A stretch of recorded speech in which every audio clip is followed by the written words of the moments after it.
Hello and welcome to Warblog.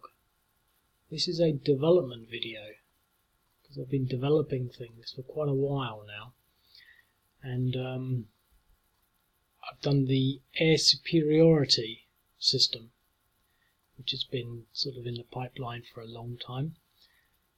I want to say it's sort of pretty complete and done, but considering I only started it this morning, there's probably a few things. I'll probably do this video and then something might work. But I'm going to try and get through this video and then just have done with it, because I don't want to keep doing this video just because I spot a little error. So there might be a few errors and I'll try and spot them later, but I'll do this video. It should work. It's been working up to now. I'm doing the video. So anyway, I'm doing this game because there's some air power. So we're not worrying about the units. Now the first thing that you've got to do when you do air superiority is you've got two boxes here. So I could go and attack these ground units now, and it's just normal, so I could select that. I've got to go through the air defense units, and that's been modified as well, but we'll come back to that in a bit. Sorry, let's do it this way around. So you move the units into air superiority like that. So I'm putting in 4 units into air superiority. Let me just reload the game. They're still there. Right, so that's it. That's what I'm doing. Now, obviously on the first turn, because I get first strike, there's no air superiority from the Turkish people. However, let's not worry about that. So, we come by, and now here's all the Turks, and they think, oh, look, they've only put 4 units in. So, the thing is, if you put all your units in there to get rid of all these units, then you've got no units to do your ground fighting with. But it's pretty obvious that, I mean, this is the sensitivity of the game that I've yet to really sort of get to grips with for using it for a long time. But let's supposing I want to attack, or at least let's supposing I want to gain air superiority. So now I'm on the air superiority page. So it's the Turkish Air Force versus these units which are trying to get air superiority. Now, obviously you might think, bloody hell, if I was the Greeks I would have put in a lot more. And I'm only doing this for an example, because yes, you might have. So what I'm going to do, I'm going to put in 5 Greek units, and I'm going to just use the first 5. 1, 2, 3, 4, 5. Now the factors we're using is the second one, so these are all 4s, but these are 3s, 3s, 3s, 3s, and a 4. And tentatively press the attack button because it should work.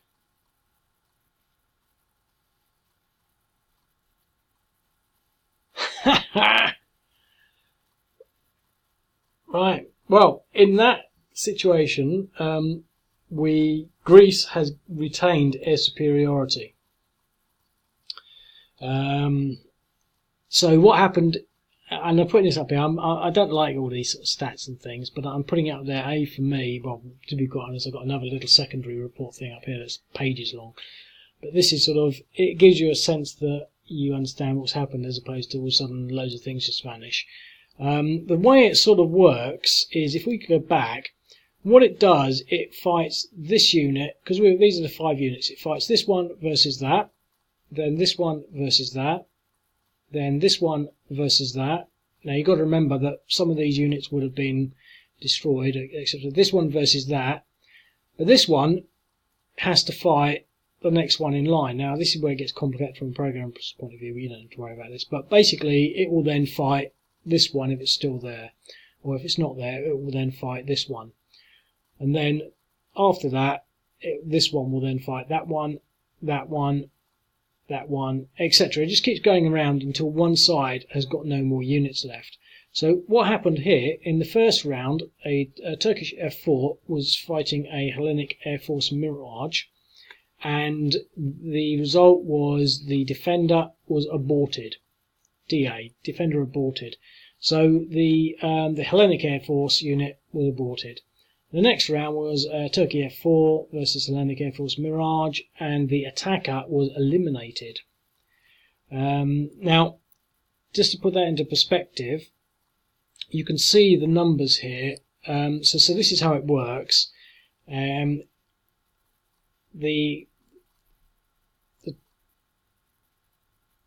had a 3-3, didn't they? So basically, his Turkish F4, which is one of these, with a factor of 3, rolled a d6 basically, and so obviously he rolled a 3, because that 3 and 3 makes 6. So he basically got up to 6. The Hellenic Mirage, ironically, rolled pretty badly. Actually, well, not ironically, because it would be ironic if he'd won, but he rolled a 1 because he had a factor of 4, and so he rolled a 1, making it a 5. Now, the difference there is 1. If the difference is 1 or 2, then the unit is aborted. I've chosen a broader use of aborts as opposed to eliminates, although there's quite a few eliminates in here. And I might change the odds slightly because I would rather I'd rather the air superiority just wasn't so what's the word? Sudden. I don't know. There's a word. But basically, I don't want it. I want a little more flexibility, a little more chance, few more rounds. You go for air superiority, you fail, some units be aborted, then you can come back and use them, etc., etc. But if it's more than 2, and I could do it so that it's more than 3, it depends on really how it all sort of balances out.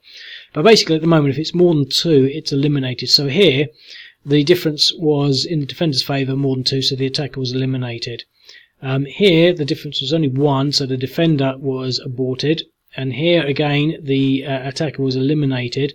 So in this instance, what you see is sort of, I'm not sure whether it's a good spread, but basically the higher quality planes can actually, there were fewer Greek planes versus, there were 4 Greek planes versus 5 Turkish planes of lower quality, and they won.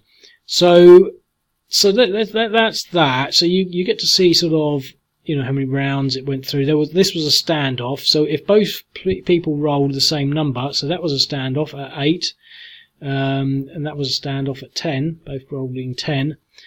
Basically, it just goes round and round until one side has been eliminated. As I said, some of them are aborted. But basically, the aborted takes them out of the game for this particular round, this particular turn.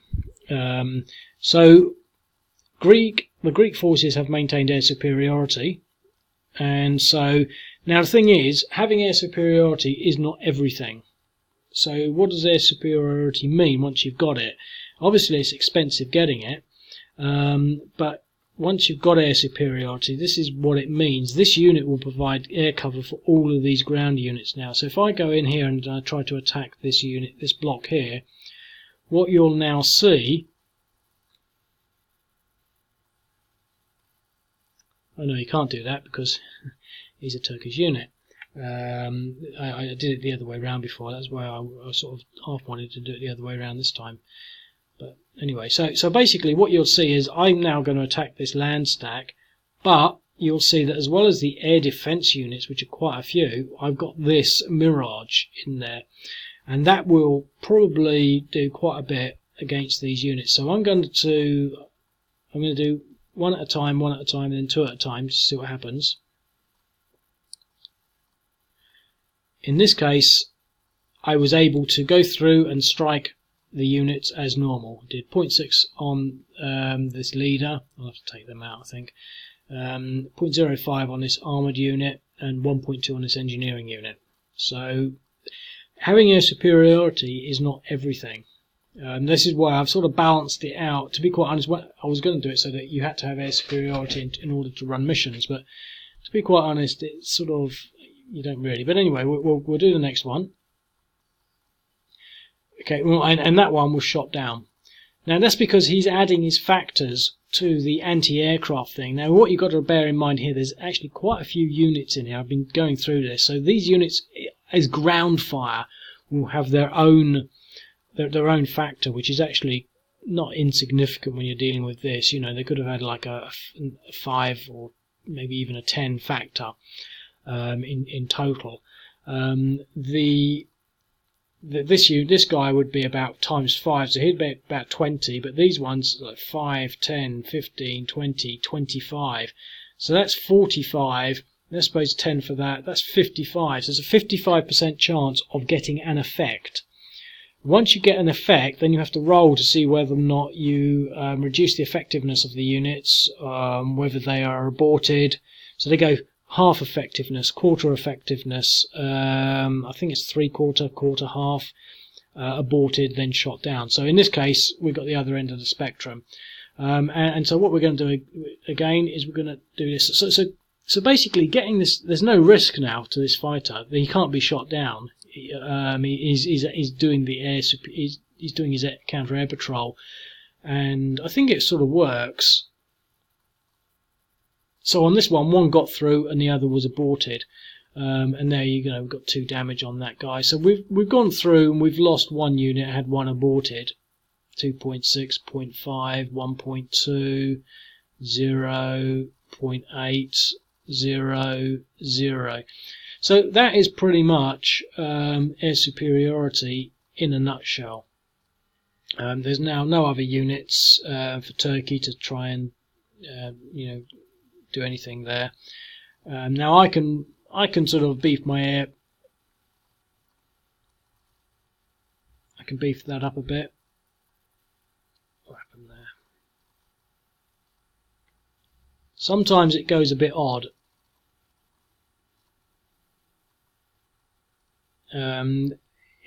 That's what I'm saying. It's a bit sort of, the moving of units between these 2 boxes is a bit odd. It's a bit off. I mean, you have to, when you're moving them, you actually have to move it to this empty space here, and I haven't really explained that properly. If you try to put it on top of your own units, it won't work, because it thinks you're trying to stack them. You've got to put it over there. But anyway, so we're now maintaining air superiority again.